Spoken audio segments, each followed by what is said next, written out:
د بلاول بھټو خبرو ته غبرګون وایي پاکستان به یو ځل بیا د ډالرو ترلاسه کولو دپاره حالات خرابوي. د پاکستان خارجه وزیر بلاول بھټو زردري ویلي دي چې امریکا د افغانستان د پولې د لوري د ترهګریزو بریدونو مخنیوي دپاره پاکستان ته په پاونډونو ورکولو رضایت ښکاره کړی دی او دغه مرستې به د راتلونکي کال 2023 بجټ کې ورکولی شي.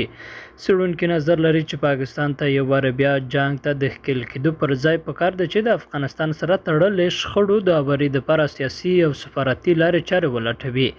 ګنې عسکري حکمت عملي به د ترهګرۍ د مخه نیولو په ځای د جنګ نور هم زیات کړي.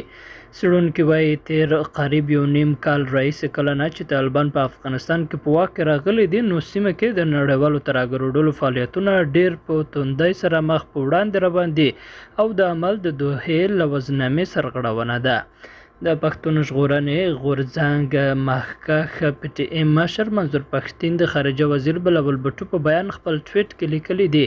د دې فنډونو د ترلاسه کولو دپاره خو ریاستي ادارو د وسلوال تنظیمونه جوړ کړي دي. د خارجیانو نه د ډالرو ترلاسه کولو دپاره د دوی د لارې حالات خرابولی شي او بیا د نورو ډالرو دپاره حالات به لا نور خراب کړل کیږي. د پېښور پوهنتون د ژورنالیزم څانګې استاد پروفیسر سید عرفان اشرف وایي داسې ښکاري چې افغانستان یو وار بیا د ترهګرۍ مرکز جوړیږي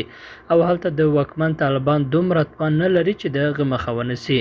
نوموړي ډیوه ته ویل که چېرته پاکستان په طالبانو تور پورې کوي چې دوی د ټي ټي پي مرسته کوي افغانستان کې د هغه مخنیوی دې وشي او که چېرته د افغانستان طالبان په پاکستان الزام لګوي چې دلته نه ډرونز الوځي د هغه مخنیوی دې وشي نو دا د دواړو ملکونو او د ریاست واکدارانو په خپلو کې کینی او د دې کشلو حل راوباسي په نسبت د دې چې ترهګرۍ نه یو مارکیټ جوړ کړی دی او امریکا هلته نه راځي او دلته فنډونه ورکوي.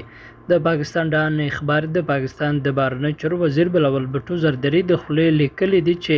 تېره هفته د امریکا د کانګرس د دورې پر مهال ورته سینیټر او لینډسي ګراهم راتلونکي مالي بجټ کې د پاکستان د بارډر سکیورټي دپاره فنډ ورکول ویلي دي. بلاول د دواړو سینیټرانو بیان ته اهمیت ورکولو سره ویلي دي چې سینیټر پاپ د امریکا سینیټ کې د خارجه چارو د کمیټې مشري کوي او لینډسي ګراهم د عدلیې د کمیټې مشر دی. بلخوا څېړونکي وایي پاکستان چې د وخت د افغانستان سره لګېدلې پولې د اړخ نه د ترهګرۍ د یو شمېر ګواښونو سره مخ دی باید د شخړو تلپاتې هواري دپاره سیاسي لارې چارې ولټوي. قدرمنو لیدونکو له ملتیا مننه.